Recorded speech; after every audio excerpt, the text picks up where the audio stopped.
It is so hot, guys. Yeah, so hot and humid. Yeah, goodness. Okay. I'm Mama Bear to Many. I am mom to 14, yes, 4 children, and 12 of my children still live here at home under this roof.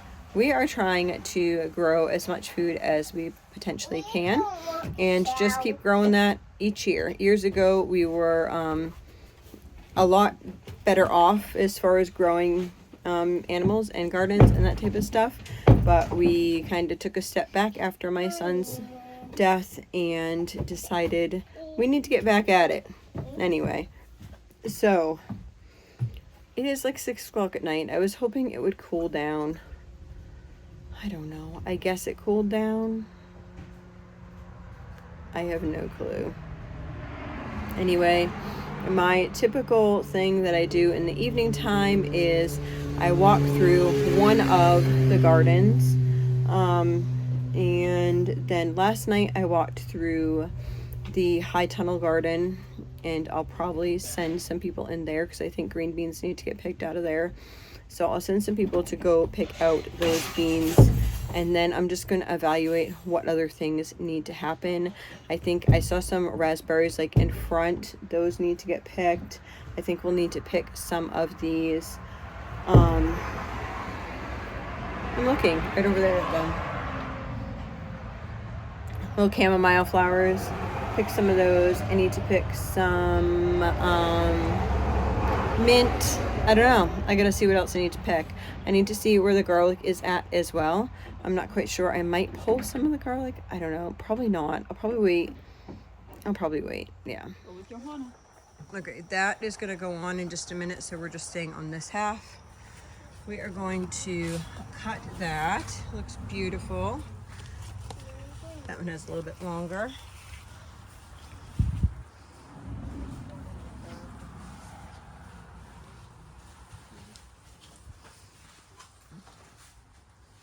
How's that one?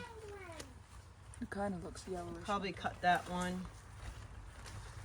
Yeah, probably those two. And then leave the rest here. The peppers actually came up. These ones I was a little concerned with because they kept looking like horrible. But I also know this bottom section here, see how there's like a log and stuff in there? We kind of didn't put a lot of dirt in these beds because we didn't have any at that point. It's before we got our load of dirt. My daughter planted some climbing beans along here. We pulled out the peas today. So she did that. So that will get all watered in, which will be nice. And then we have a mess. It has really been too hot to be in here. So getting anything done, even early in the morning or in the evening, like right now. What's the temp in here? Almost 90. It's like 90 in here right now. The humidity level is super high. So we have not been getting the extra projects done. Like we have overgrown weeded section there. We also have overgrown weeded section in the back section. But it's just like when we come in here, we need to just pick what we have. Yes. Okay, we'll kill the naughty bug then. I see the 2 slugs. You can kill them. Squish them in your fingers. So here we have all of that. This bed right here, actually I am going to take all this out because the other ones are looking good. There's some over there and there's some over the other side there, and I watched something the other day. You can take them here and there, but what I want to do is take these ones out where they're at before they start not looking good at the tops here. And then I'm going to dehydrate all this, I'm pretty sure. I mean, we might use a little bit for fresh over the next couple days, but good job. Thank you. So we're going to take these out, and then we're going to cut,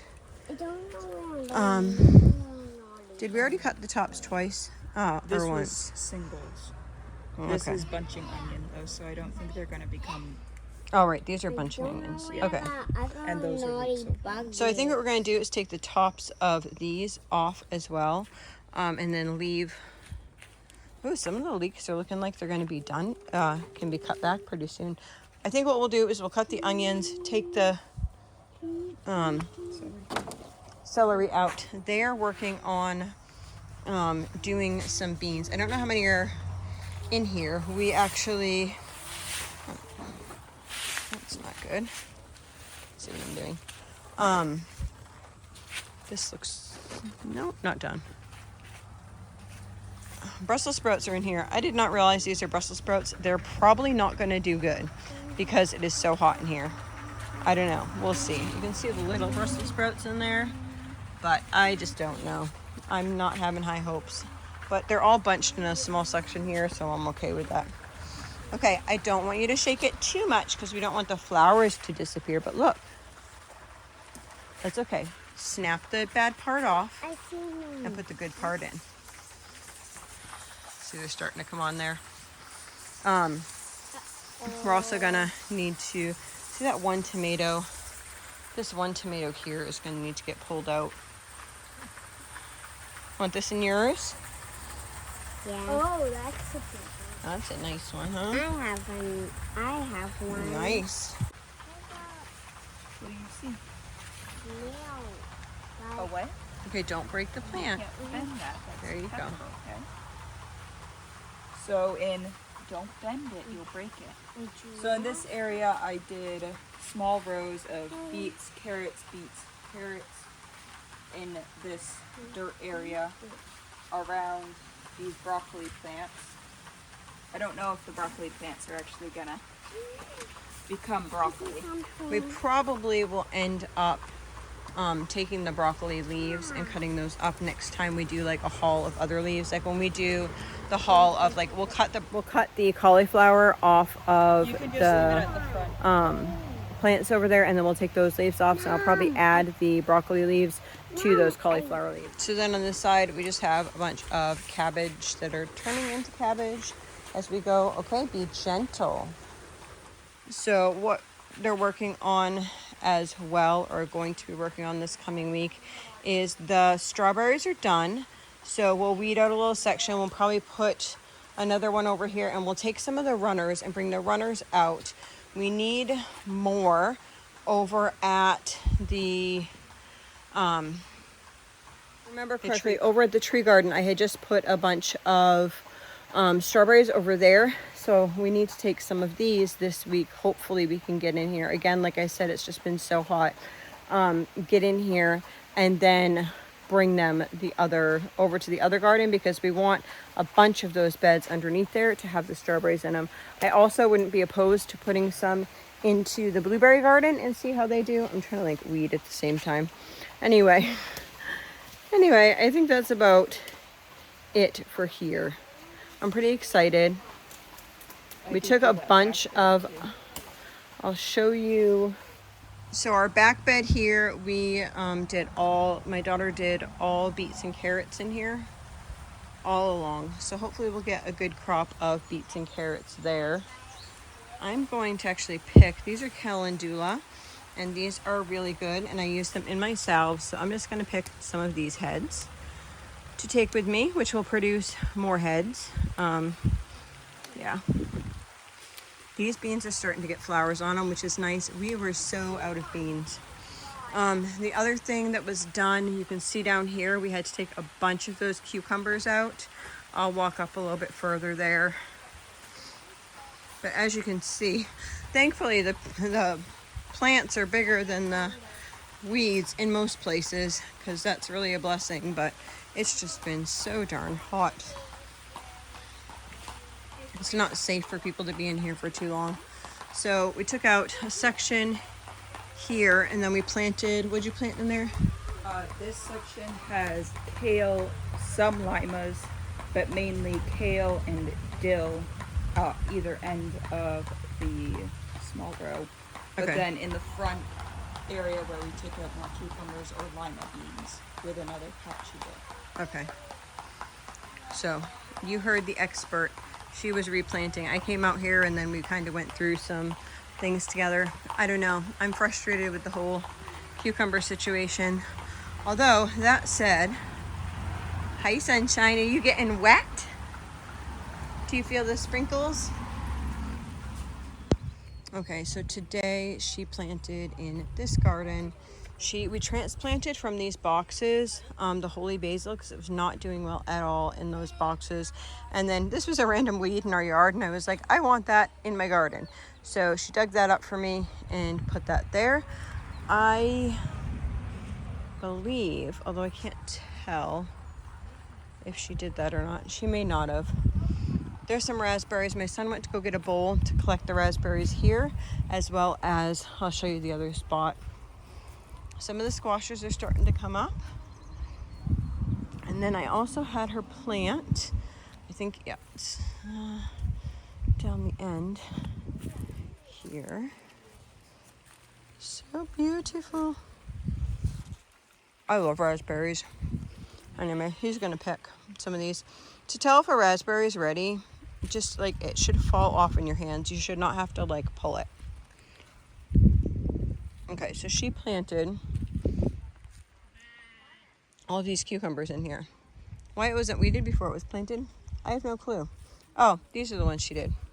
So she put these cucumbers in here. I had started these in the house.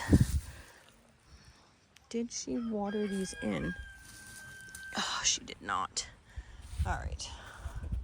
Let's see. Think we're getting rain or no? I heard the whatever, but if not, I'm gonna have to stay up late in order to water these in because my high tunnel is watering right now and I have to have these watered in today because if not, they'll be dead by tomorrow. If you, as a mom, this is just part of life.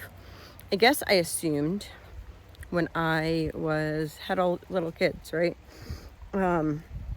I assumed as children got older and you taught them like how to clean the bathroom, all that type of stuff, that you wouldn't need to go behind them. I find that that's only occasionally true. What do you have? You love cauliflower, don't you? I do. So I think 4 years ago, did we plant these? 4 or 5. 4 or 5 years ago, we planted 4 canes, and they looked 4 or 5 canes, and they looked like they were going to do so horrible. And they're beautiful. We had 2 huge raspberry patches over in the tree garden.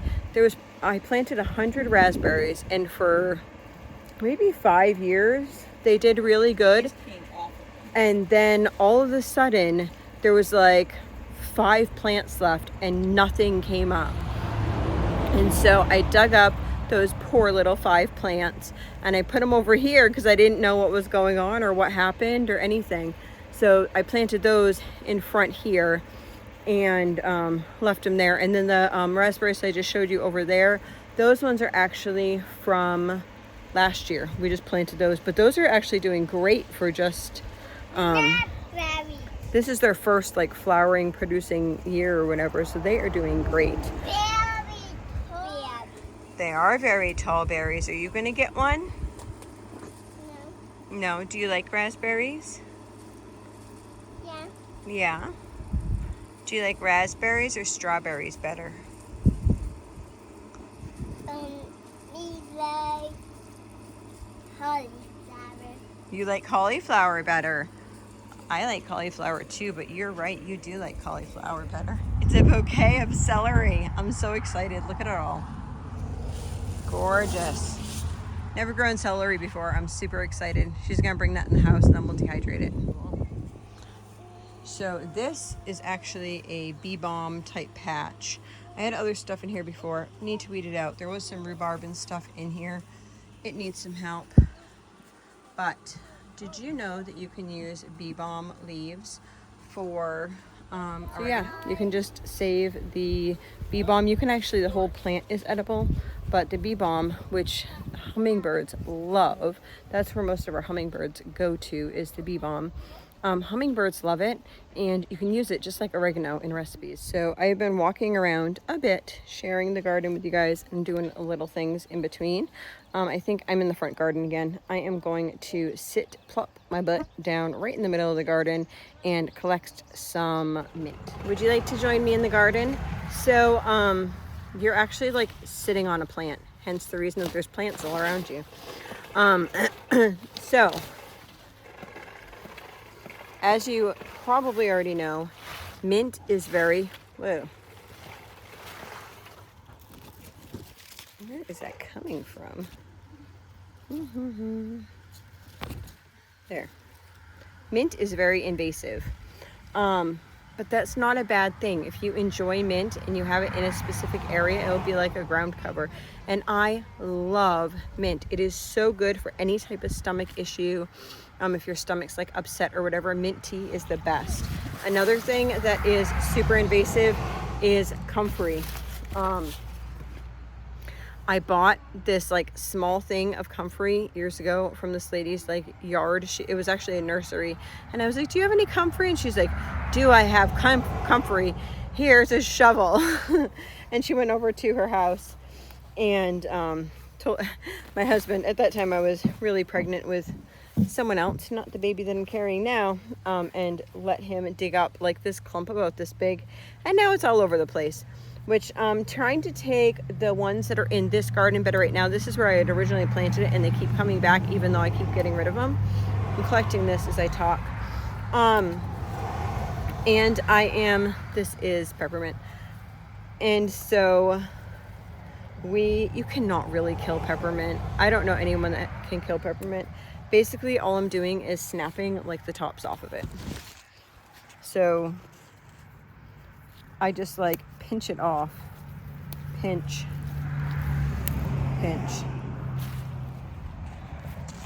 Yeah, super easy. I love peppermint. But it's woo. It is so good. It is so good for the animals as well. So what I've been doing is this year I'm taking all the comfrey out that's been like in this bed. We've all been working on it because it keeps coming back, taking it and planting it down by the cow pen, because we always like to go down by the cow pen, and then the kids want to feed the cows grass. So there's really like a bare spot like down there because they're always trying to pull the grass up. And I was like, why don't we just plant the comfrey right there? So that's what we've been working on, is planting a bunch of comfrey there. I planted some in front of this fence over here, and it has taken off like crazy. And then what we do is we just grab the weed eater and weed eat all along the fence line and then give it to the animals. But it is so good. I also use it to make salves. You can also drink it as a tea. It's not recommended by the USDA, but they used to use the tea actually to treat hernias. You have to do your own thing. I'm not a doctor, obviously. I'm in a garden. So I'm moving over a little bit. I think it's kind of interesting because the other day I was talking about like different things like, you may hear some bees around me. I have the comfrey. Comfrey actually brings a lot of bees around, which is like fat bumblebees. We have wasps here too, which is such a pain, but they usually don't come over here because I have the peppermint. And the wasps do not like peppermint, although bumblebees do not mind peppermint, which is really neat. Yeah, so the other day somebody had made a comment, or a couple people actually had made a comment about like having a career, and you can never go wrong if you go to college, because then you'll always have a high paying job. And I think that's great. I really do. I just want to give like another perspective on that as well. For me, I kind of feel like if I teach my children to grow food, they'll never go hungry. Because jobs come and go. My husband has worked at a job before for 10 years, and then they walked in one day and said, oh yeah, we're outsourcing your job.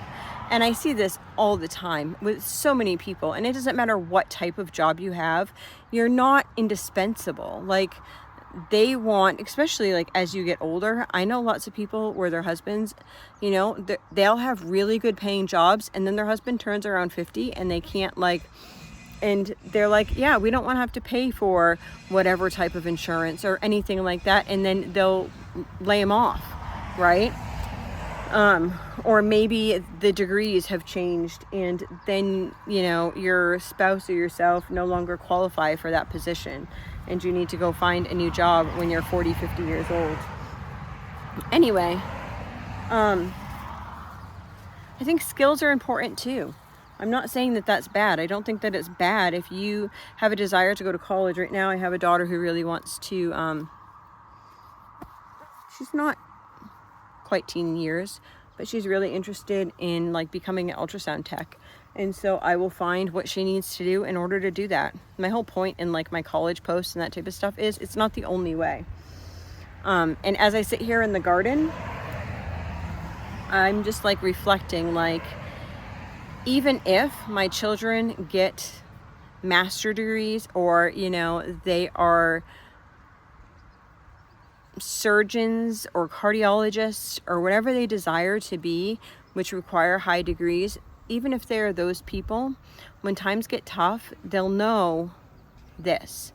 They'll know skills. They'll know if they need to, they can garden. They'll know that they can. They'll know how to preserve their own food. They'll have all those skills because, I mean, not even just looking at the economy right now, which is, I'm sorry guys, it is junk. The economy right now is junk. You see inflation, I see all the inflation comments in the thing below. Yes, it's junk.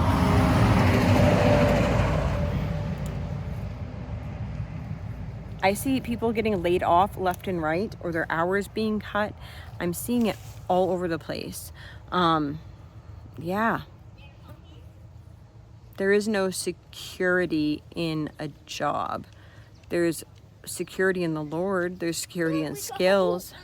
Wow, you did all those? In the bag, I got a whole bunch with Josh too. Really? It's Look at Josh all helped those. And Victoria got some too. Nice. We'll be able to do a canner load and eat those all winter.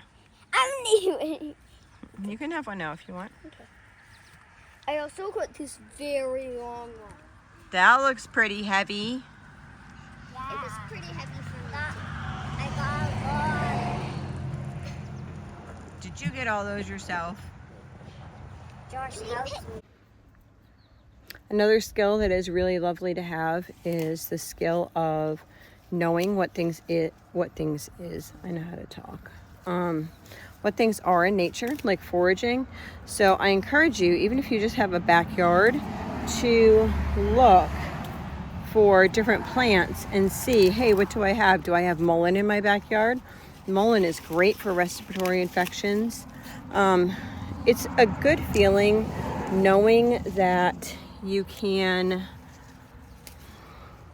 if need be, if there's not doctors, if there's not whatever, that you can try to treat yourself.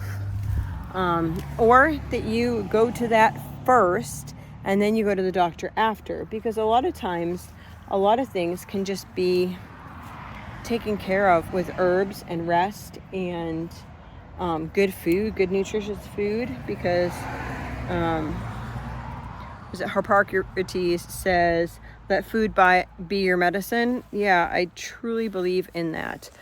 Because God created, in the beginning, in Genesis, it talks about God creating food for our well-being. And also, he specifically talks about herbs of the field. And then it also goes into, when Jesus is around, different oils that are being used, like his birth, frankincense and myrrh. All of those things, I think, should be an important part of like your overall health. I think there was a reason that like certain oils were really expensive that would have been like anointing type oils. Yeah, it's just really interesting. And you don't have to learn everything in a day, right? Just look and say, oh, what's in my grass? If you're sitting with your kids in the grass and you notice something that doesn't look like grass, Google it, see what it is. That's how I figured out a lot of things. We have a lot of plantain in our yard. Plantain is great. I'm trying to think what else I have. Dandelions. I think everyone has dandelions. Be right there. Yeah, dandelions and calendula. I love calendula. We don't have that wild, but I still love it. Planted some. I said that because I'm going to pick this one here. And the more you pick, the more it will grow. The more you pick, the more it will grow. So you can just keep on keeping on. So besides just, I think a lot of times people want to buy medicinal things, and that's great. At the same time, medicinal seeds themselves are really hard to get started.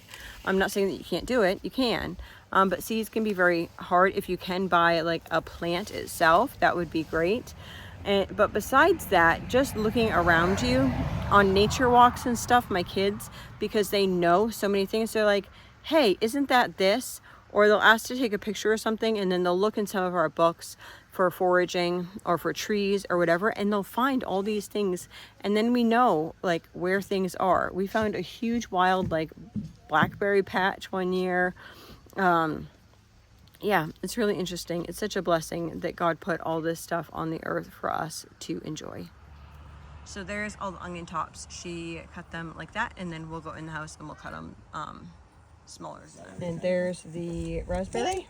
Show mine. What do you have? Is that Mummy's peppermint? Do you like tea? So because I thought I was talking about that, I figured that I would share with you this. This is called pineapple weed, and it can be used just like chamomile, which it kind of looks like chamomile, except it usually stays like this longer before it gets flowers. And then this right here is plantain, and that can be used, and that can be used for salves and such. Yeah, so those are just two things where I'm sitting right here. Do the same in your garden or in your yard and just see what you have there. A lot of places have mullein. Mullein is gorgeous. I planted mullein, so I do have some mullein, or I should have some mullein. I haven't checked yet. But yeah, and then just look it up. I'm about done. This is what I picked for. I could pick more, but this is about good. And then I have a couple flowers down there, and I'm just going to put them in the house in my little air dryer. So this is our air dryer. That is all our camping stuff, which is staying there because we're going camping again soon, and I didn't feel like cleaning it up. So down there, she just put some calendula flowers. These the other day, I put the pods from the radishes. See the radish pods in there. And then I have some peppermint. Yeah, so I'm going to put these in the bottom one there. All right, guys, so let's go over the harvest now. So here we have some peppermint. I actually have about 3 times the amount of this. I just already put it in the dryer, which you already saw, so I'm going to throw that over there as well.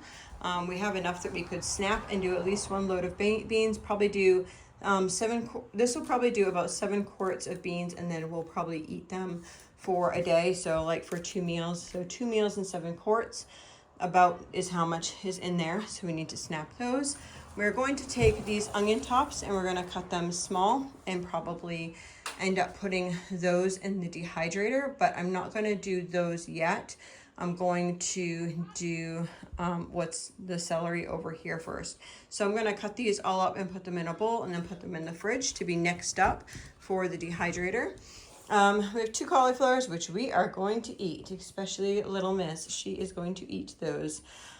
We have a bunch of celery in here. So what I think I'm going to do is I'm going to cut the bottom here and throw that out, and then I'm going to cut the leaf and then leave this and do it kind of separately. So all the leaves I think I'm going to do first in the dehydrator and just keep the stalks themselves, and then I'll decide how I'm going to do it. But I think I am going to keep them separate. I think the leaves I'm going to make into like celery powder, whereas the stalks, we may eat some, but I might make it just into chopped celery because I like using that in dishes as well. So here are the cauliflower leaves and those broccoli leaves. We just pulled them all off. Those will get chopped. They'll go in the freezer and be used like kale. And the best for last, look at those beautiful strawberries, raspberries. So that is our harvest. Growing our own food, week 3. You ever wonder what keeps me busy? It might not be all the kids. It's more like this stuff. So in editing this video, I realized that I didn't complete everything that I keep a lot of. And so I thought that I would just pop this right in the center here. So other things that I keep a lot of is I keep a lot of art supplies so that my kids can like watercolor, they can like, including like older children. So like I'll have everything from like crayons to like charcoals to like sketch pads, all the stuff for art supplies. We keep a lot of art supplies for the children, acrylics, watercolors. Somebody actually years ago blessed us with a huge tote of like professional grade acrylics and watercolors, and it has been wonderful because they like to make like homemade cards and stuff. Like even in the older grades, they will YouTube videos on how to do whatever, and then they will just do it. So we keep a lot of art supplies, like literally one of those silver cabinets, I don't know if you've seen them in my house or whatever, one of them is all just like art supplies. And then the other half of the other one is like adult art supplies, and then other reference books for other things. Like I have an encyclopedia that was kind of, it's actually 3 encyclopedias for like birds. So that's another thing I keep, is like good quality things that they can look at. So like I have a series of books from Rod and Staff, and it is called Birds. And so in the book, it would give a description, a full description of the type of bird. So when they see birds outside, they'll come in and they'll like research that. I also have something similar, not as good quality, but just little like field guides as far as like herbs and plants and animals and trees of North America, medicinal edible plants. I have a book of mushrooms, those types of reference types books that they can, if they see something, then they can come in and just like reference those things. And a lot of times in order to decide what I actually want to get is I would interlibrary loan some of those things, and then I would decide, hey, these are the ones that I actually want. So we have a lot of those types of things for the children. Just yeah, I can't, I know a lot of people, they like don't let their kids play Play-Doh, but like that's the type of stuff that I keep a lot of because I think that it's really important. Also, different sewing supplies, like crafty type things like that. So we have yarns and knitting needles and crochet hooks and a spinning wheel, and I really want to get a potter's wheel. Quite a few kids have expressed that. I put that actually on my wish list. Also some kits. Sometimes I'll buy kits to go along with unit studies, and we'll do some of those. Different like puzzle or activities that like I have, like the human heart, that you would like take all the pieces apart and then you could put all the pieces back so you can see like each piece of the heart as you like are putting it on. So those are things that like I keep quite a bit of. So in a sense of, if you look at like a minimalistic type home, they wouldn't have those things. They might have like a drawer with crayons and paper, but those types of things I think are really important. We have lots of like scraps of fabric that the kids can play around with. And then they learn to like build and create with all those things. Scraps of wood outside that the kids can build different things with. You'll probably see scrap piles all over my yard. Yeah, the kids are also working on different things. Some of the kids that are older, they might have like an old engine sitting there, and they will be like taking apart the pieces of engine just to see how all the components work. Or maybe they want to try to build something from other pieces or scraps of metal that some of them want to learn to weld. We have a small welder, all those types of things. So sometimes like creativity can look like mess, but it's really creativity. And I wouldn't change that. I really wouldn't. Years ago, I thought that I could get away and just be minimalist and deal with that. And I think if I needed to, then I could. But I also like the experience that it gives my children to be able to have all the supplies right there to be able to like create. Okay, so harvest of the day. There's actually more stuff to harvest, but it got hot. So we're going to take care of this stuff right here.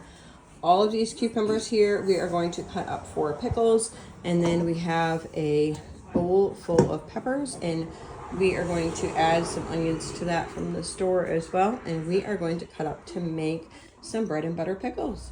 So we have 2 bowls. We got 2 bowls, and there is just half a cup of salt in each of these and cold water. And we have onions and peppers in there as well. I probably would have put more onions in there, But honestly, I had not enough onions. So I have onions and peppers, they will still be fine. Only like older people like the onions anyway, so yeah, yummy. Okay, so this is the canning that we got done. If you saw my video where we were doing the different meals and stuff, there was some chicken bones, and so we ended up getting 14 quarts of chicken broth out of that. I could have got more, but that's what worked for the day. And then we have 14 quarts of the bread and butter pickles, which I'll leave a recipe for. And then we have 7 quarts of green beans. These are actually over here because we're going to fill them up with yogurt. Just 7 quarts of the green beans as well. And then all of the leaves for the celery have been made into the celery powder. I'll use this if I want to use it for a celery and or like celery seed. So here is the bowl of the chopped up onions. We are going to put that in the dehydrator next because we just emptied it with that celery powder. And then that was only the leaves of the celery. So we have 3 containers here of celery that's chopped up like this, and we're just going to use this over the next couple days. But as soon as these are done, pretty much I'll leave a little bit left, and then I will take some of this and chop it like this and dehydrate that, and then that will be used for soups.